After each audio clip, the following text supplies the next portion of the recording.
Je pense qu'on va mettre... Malade à 11. je vais sortir les 2,17. Ils mangent à quelle heure? Là, oui. C'est bon. Au 17. Hôpital de jour, bonjour. Là, on change tout. Oui. Salle d'attente. Je vais aller faire après monsieur Tutu. Je vais noter que je vais donner son... On prend la température aussi. ça y est, elles ont déjà pris les constantes. Ah oui, elles n'ont pas pris la température. Oui, il faudra.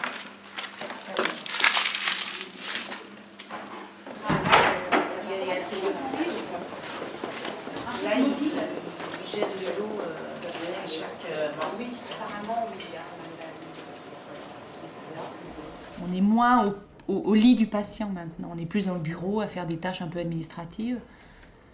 On va au lit du patient, on fait un soin technique, on lui parle un petit peu et puis on sort de sa chambre parce que bon, il y a un autre soin à faire à un autre patient.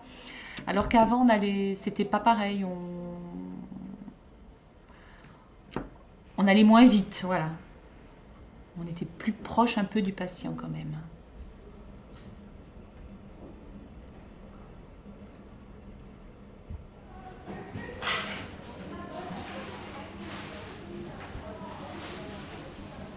Je me souviens d'une dame qui était gravement malade et qui avait 2 petits chiens. Et bon, c'était sa grande hantise. Sa fille les gardait, mais bon, c'était tout le temps mes petits chiens, mes petits chiens, mes petits chiens. Et on avait organisé avec la surveillante que la fille puisse amener les 2 petits chiens dans un sac pour que sa maman les voie. Et je me rappelle la joie de cette femme quand les 2 petits chiens ont couru sur le lit, c'était formidable. Donc c'était quelque chose qu'on ne ferait plus maintenant. On ne le ferait pas. Personne ne donnerait l'autorisation de rentrer les 2 chiens. Bon. On va peut-être les lever maintenant, non? Ils ont pas... Attends, faut que je finisse les médecines là, parce que le monsieur il attend depuis une demi-heure au moins.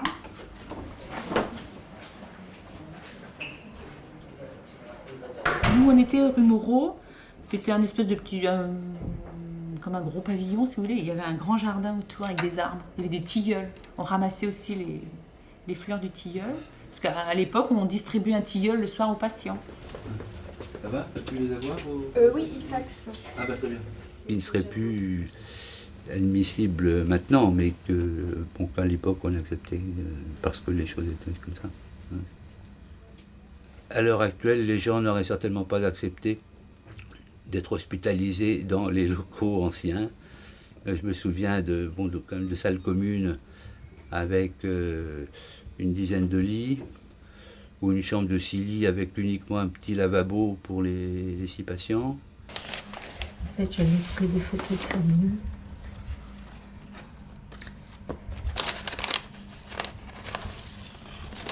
Sur le cours de Vincennes, je fais des rencontres d'anciens malades. Et ça, c'est gratifiant parce que, bon, vous avez l'impression que vous les avez vraiment aidés. C'est vrai qu'à l'époque, on était hospitalisés 1 mois, 2 mois, 3 mois, enfin, bon, bref. Il n'y avait pas beaucoup de surveillance, il n'y avait pas beaucoup de portes de sortie pour les convalescences et tout ça. Donc les malades restaient là, c'est tout. Dans une chambre de 10 malades, à un moment donné, j'entends... Parce qu'il y avait des lavabos, mais qui étaient avec des rideaux en tissu. Hein. Donc chacun se lavait derrière, on voyait les jambes et tout. Et à un moment donné, j'entends un bruit épouvantable. Et qu'est-ce que je vois? C'est une dame qui avait fait venir son singe parce qu'elle ne pouvait pas se débarrasser de son singe. C'est une pauvre femme qui était toute seule avec son singe. Et le singe, il m'était passé, je ne l'avais pas vu. Elle est dans un cabane, vous savez, les visites, hein, dans une chambre de 10, où vous ne voyez pas toujours ce qui se passe. Elle était en train de laver son singe. Ça, pour moi, c'est un truc, alors là... ça a été extraordinaire. Hein. Et alors, c'était Sœur François, qui, comme elle pouvait aller et venir, elle m'a raconté, un jour, ils ont été, je ne sais pas où, chercher les cochons, mais ils avaient des laissés-passer, hein, déjà pour l'hôpital et tout ça. Ah oui, mais voilà qu'un jour, hop, ils sont arrêtés, ils avaient des cochons. Et les cochons qui commencent à faire grand. Et pour endormir le cochon, ils mettaient du chloroforme dans le fond d'un seau. Bon, il criait un petit peu, bien sûr, mais enfin, oui, c'était quand même assez calme. Hein. Il me semble que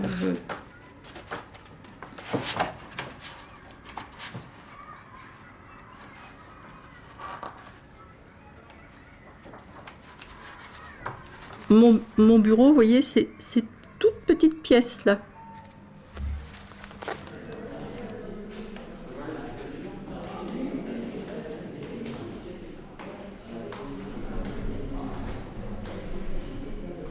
Je me souviens que j'étais en bout de couloir, j'arrive pas à retrouver. Peut-être que c'était par là. Vous voyez pas? Mais vous savez, C'est difficile maintenant. Je me souviens que de toutes ces poutres et de nos petites fenêtres, mais tout est cassé. Là, il y avait une porte. Et il y avait une porte, donc c'était le bureau du chef de labo. Et là, il y avait une autre porte, c'était le bureau de Christine de Miribel. C'est une nièce qui a succédé à Marie de Miribel.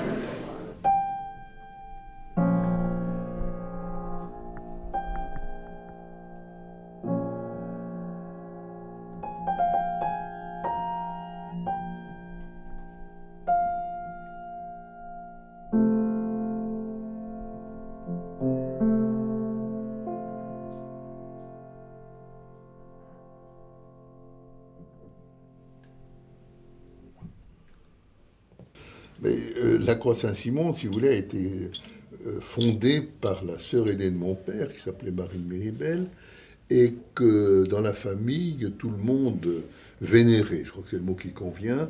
C'était pas seulement de l'affection, on avait beaucoup de respect et de vénération pour ce qu'elle faisait. Marie de Miribel, c'est une grande dame qui avait un mot gentil pour tout le monde, qui prenait le temps. Pour moi, c'est une sainte. Franchement, c'était une sainte femme. Il me semble bien que nous avons la grâce et le bonheur d'avoir la même patronne. Aussi, quoique tardivement, je vous exprime mes vœux les meilleurs, les remettant entre les mains et dans le cœur de la Vierge de Lourdes. Je lui confie chaque année les différents services de l'œuvre, parmi lesquels le laboratoire tient une place importante, n'est-ce pas? Ça se voyait dans son regard, ça se voyait dans ses paroles. C'était la profondeur de sa foi. À mes souhaits, je tiens à ajouter l'assurance de ma une bien vive gratitude pour le dévouement, le zèle, la parfaite technique avec lesquels vous assurez la direction du laboratoire.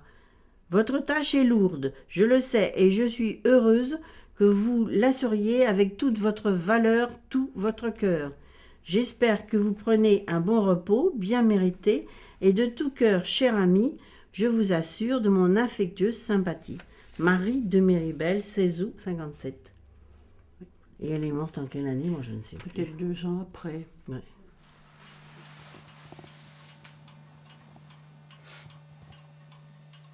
Mademoiselle de Miribel, qui est venue à notre mariage. Ah oui. Alors là, vous savez, il fallait que... je sais pas. Elle faisait beaucoup attention aux gens, de toute façon, c'est pour ça que... Et bon, bah, elle avouait sa vie. Elle connaissait Robert. Bon, moi, j'étais très connu aussi. Oui. J'étais finalement le gamin de l'endroit, quoi. Ah oui, voilà. Et oui. Ah, oui. Mademoiselle de Miribel, Marie, connaissait chaque personne qui travaillait dans l'hôpital et probablement aussi chaque malade, hein, de façon très très personnelle. Ça créait une atmosphère, une chaleur qui était de cette époque, qui est moins de notre époque maintenant. Donc les photos, oui, ça doit être... Ça, c'est rigolo. On ne voit pas très bien. C'est des petites photos. Oui.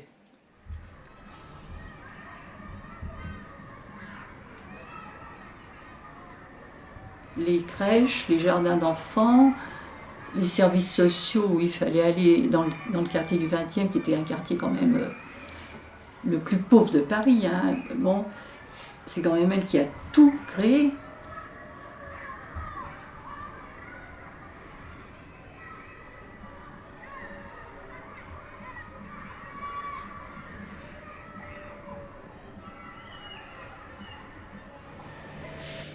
C'était une femme qui était proche des autres. qui était là pour faire du bien, en fait. Tout en étant une très très forte femme. Elle savait très bien ce qu'elle avait fait pendant la guerre de 14, elle savait très bien tout ce qu'elle avait créé. Tout le monde connaît le petit dispensaire de la rue de la Croix-Saint-Simon, où on recevait les gens pour faire des pansements, etc. Une chose, moi, qui m'a toujours beaucoup étonné, c'est qu'à l'époque, il n'y avait pas de formation d'infirmière. Et ça, c'est une chose que j'ai découvert récemment. Je croyais, elle était peut-être pas infirmière, mais elle pouvait suivre les cours, non? Absolument pas. Les premières formations d'infirmière, c'est 1904, je crois, 1905. Et elle a été de la première promotion de la Croix-Rouge. Toujours habillée en infirmière, avec une cape. Il y a des gens qui ont dit qu'elle était habillée en religieuse. C'est faux. Elle était habillée en infirmière. Infirmière de la Croix-Rouge. Elle avait toujours son grand tablier, sa grande blouse, son voile et sa cape. Partout où elle allait, elle était toujours comme ça.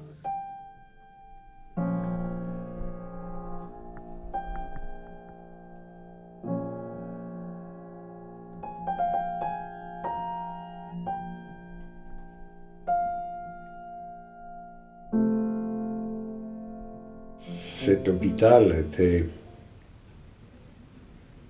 je dirais, traversé par un courant qui était le courant de Mademoiselle de Méribel. C'était un esprit au service des malades, avec une organisation médicale qui n'était pas réglementée comme maintenant.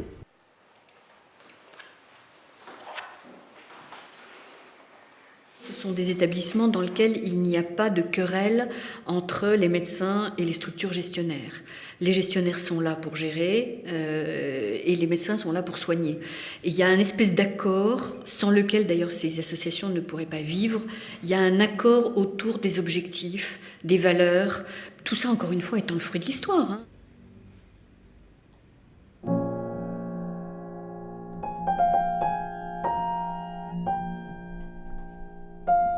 Quand mon père est devenu très âgé, il m'a demandé de le suppléer au conseil d'administration de la Croix-Saint-Simon.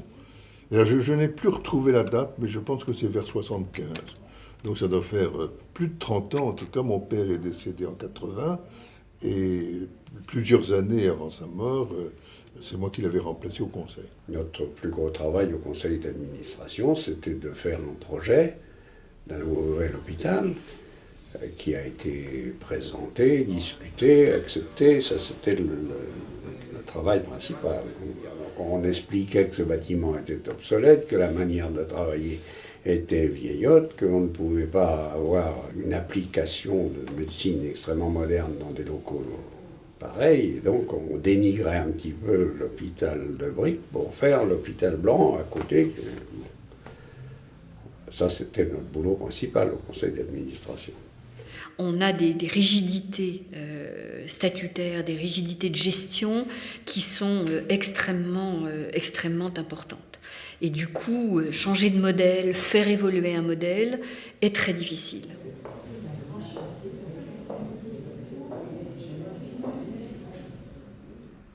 Voilà, ça c'était donc une des salles d'hospitalisation de médecine du rez-de-chaussée du bâtiment. Juste à droite de l'escalier quand on monte.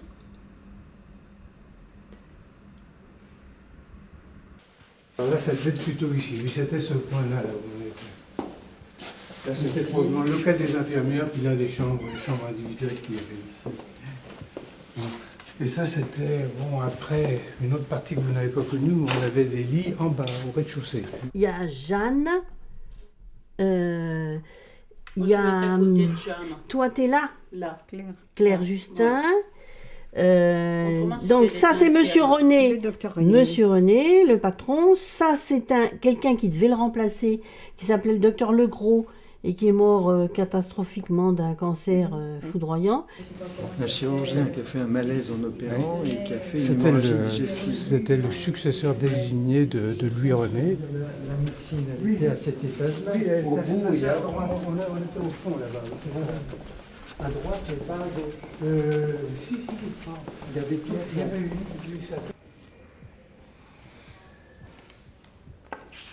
T'as pas changé. Je t'assure. un peu pris du poids. De l'équipe, évidemment, enfin, il y a un homme qui m'a énormément marqué, c'est René, parce que j'étais, comment dire, sous ça. Il disait, je vous présente moi l'anesthésie. J'ai dit non, vous présentez l'anesthésie du service, monsieur. Il m'a soutenu, il m'a fait confiance, et il n'est pas pour rien dans mon choix d'avoir été vers les soins palliatifs. Un médecin anesthésiste, c'est quand même quelqu'un qui n'est pas obligatoirement dans le désir d'entendre la parole de l'autre. On la fait taire, la parole, hein. On la fait taire par notre acte d'anesthésie.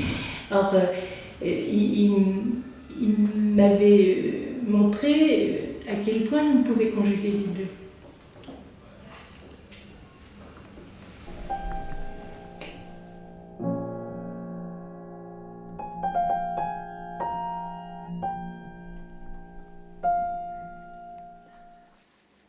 Lui, René, indiscutablement, qui est l'homme qui a réussi à faire passer du bénévolat, du côté caritatif de l'œuvre de la Croix Saint-Simon, à une structure véritablement professionnelle, chirurgicale, hein, dirigée essentiellement vers la chirurgie.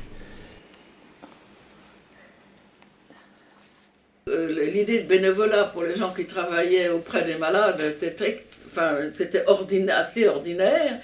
Je dois dire que j'ai eu à me bagarrer énormément pour nos propres salaires.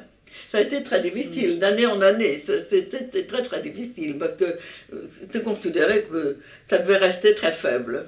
Et là, mais quand les syndicats se sont installés, ah oui, en 68. Je ne sais pas si on vous a raconté ça. Oui, on a monté, parce qu'à ce moment-là... Ça a été une véritable révolution des syndicats. Donc tous ces hôpitaux sont d'obédience religieuse. Hein. Oui, et à ce moment-là, il est arrivé 68, bien sûr, et on a vu arriver des tracts sur un peu partout de la CGT.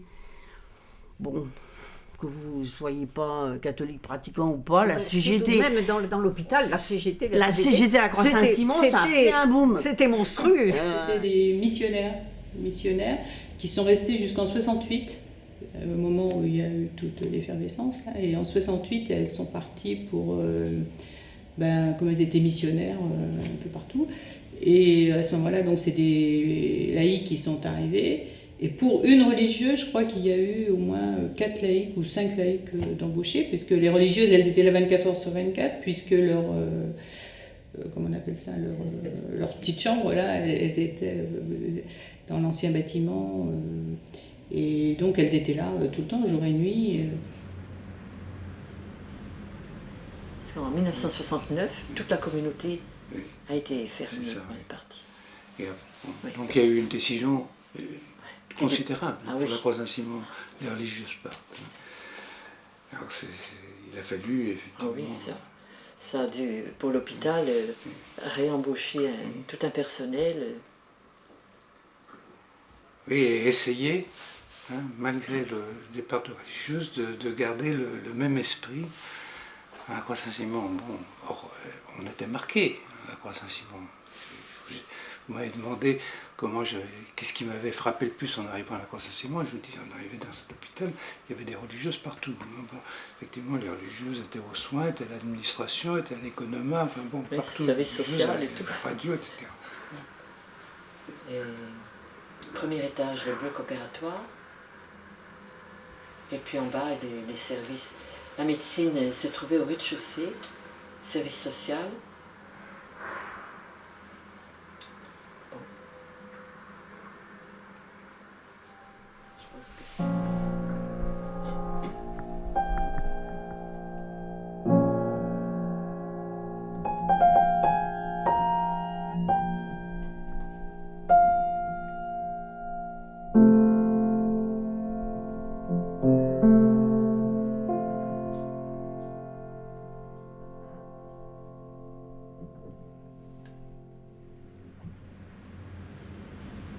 Je pense aux infirmières et aux aides-soignantes, je trouvais qu'elles étaient super, parce que vraiment, ces filles, elles ne comptaient pas leur énergie. Le respect du patient, c'était le maître mot. C'était le maître mot, qu'elle soit aide-soignante ou infirmière. Et que dire? J'avais l'impression que les gens venaient et travaillaient et qu'ils étaient heureux. Ce qui m'a frappé, c'était quand même la qualité des soins. Ça ne m'a pas... la relation entre médecins et infirmières, il y avait quand même une famille. On sentait quelque chose.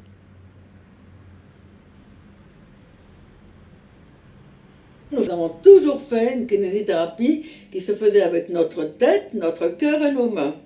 Mais essentiellement les mains. Essentiellement. Pas d'appareil. Pas d'appareil, non. Que les mains. Les mains et la réflexion. Oui, parce que justement, un des problèmes actuels, c'est qu'on voit énormément de traitements qui sont faits sans avoir véritablement fait un examen du patient. C'est vous ça? Pardon? C'est vous ça? Ça c'est moi, oui. Et ça c'est Madame Adam Tessier. Mais attends, c'est oui. C'est nous, oui. Mais non, mais c'est pas toi là. Si, c'est moi. Ah bon? Je te promets que c'est moi, oui. On peut dire aussi que c'était très très très extraordinaire pour nous, à l'occasion d'un traitement, de voir les personnes s'épanouir et s'ouvrir absolument, s'ouvrir comme font les fleurs, s'ouvrir au fur et à mesure du mieux qu'elles ressentaient. Je voyais, il avait une veste avec une fente à l'arrière de les deux pans de sa veste, une fente au milieu. Quand je le raccompagnais, la fente était ouverte parce qu'il était très penché en avant. Peu à peu, au fur et à mesure qu'il se redressait, la fente se refermait. Ah, je me disais, c'est mieux. Et puis peu à peu, non seulement il était moins vert avec sa figure, mais il s'habillait avec de la couleur. Et vraiment, peu à peu, j'ai vu que naturellement, il respirait mieux, enfin, tous ces paramètres physiques s'amélioraient. Mais c'était intéressant de voir que toute la silhouette changeait, y compris le goût pour s'habiller, la couleur de cette espèce de vêtements sans couleur qu'il avait. Et après, il avait des vestes de couleur, etc. Et jusqu'au jour où il m'a dit, eh bien, pour Noël, j'ai dansé. Vous savez, vous êtes éblouis quand vous entendez des choses pareilles.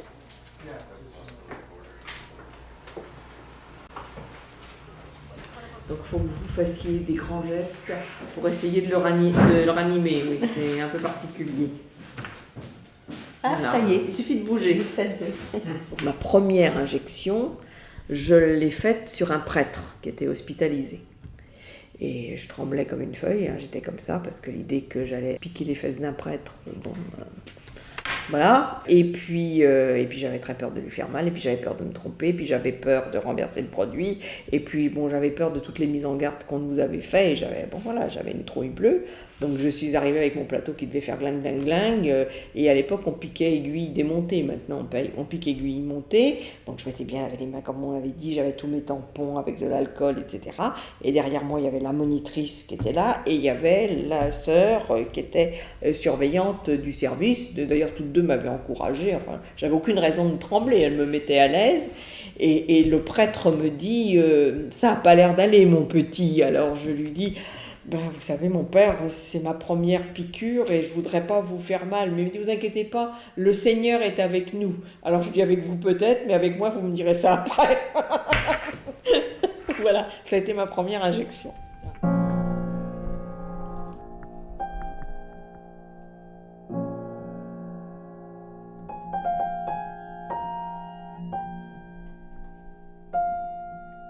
Il y avait un pavillon où elles avaient leur chambre, ces petites bleues.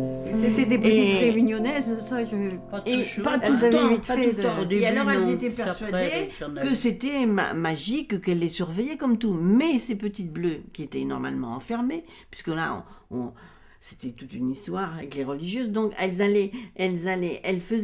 sortaient par la rue de la Croix-Saint-Simon, et puis la nuit, elles faisaient le mur. Et elle rentrait là où on avait le self avec Marine Méribel et la femme de chambre, tout ça, mais elle rentrait et elle faisait le mur, elle sautait par la fenêtre après, seulement elle tombait toujours sur la table où il y avait la lingerie et on voyait toujours les pas. Et c'était les petites bleues qui étaient allées faire une bonne soirée, quoi. Alors c'est Gisèle, le jour de son chapeau de Catherinette, on l'avait fait avec un filtre, un énorme filtre, comment ça s'appelait? Des filtres Joseph, c'est pas ça? Des énormes filtres qui nous servaient à filtrer, ben, évidemment.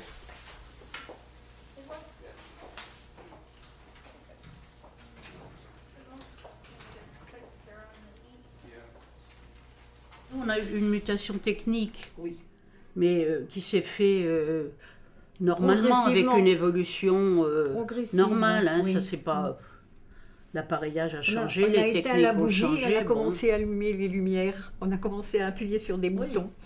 C'est une mutation totale qui a été certainement difficile, moins pour nous que les services hospitaliers, vraiment. La Croix-Saint-Simon a une histoire de l'innovation sociale et sanitaire, que je pense que c'est un établissement qui est reconnu pour sa qualité, pour la qualité des praticiens qui y travaillent, pour la qualité des équipes soignantes qui y travaillent. Alors, j'en suis un peu fière parce qu'il y a quand même beaucoup de ces soignantes qui sont d'anciens élèves.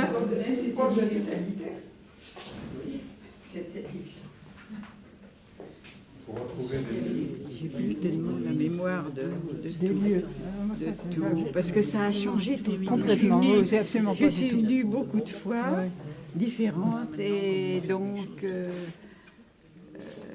avec Martine aussi, ça, oh là là, avant, après je suis plus venue, mais il y a eu énormément de travaux différents de fait dans cette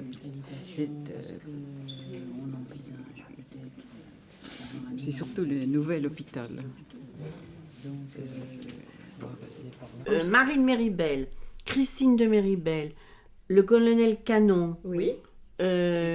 Coufflot, Dervaux, Jernigon avec l'autre et Olivier. 7 directeurs. Alors que là, on sent que l'hôpital part de son côté, avec les diaconesses bien sûr, et la fondation part du sien. Ils ont chacun leurs moyens et chacun se débrouille, alors qu'avant c'était un tout, et quand un n'avait pas d'argent, il prêtait à l'autre, c'était plus facile, il y avait les vases communicants, là il n'y a plus rien. Hein.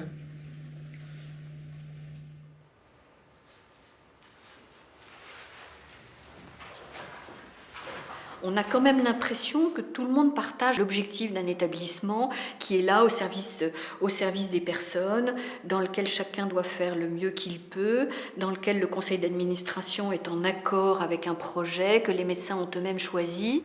Cet état d'esprit-là, de coopération, quelque part de connivence autour de l'objectif que nous poursuivons, continue à exister.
Merci.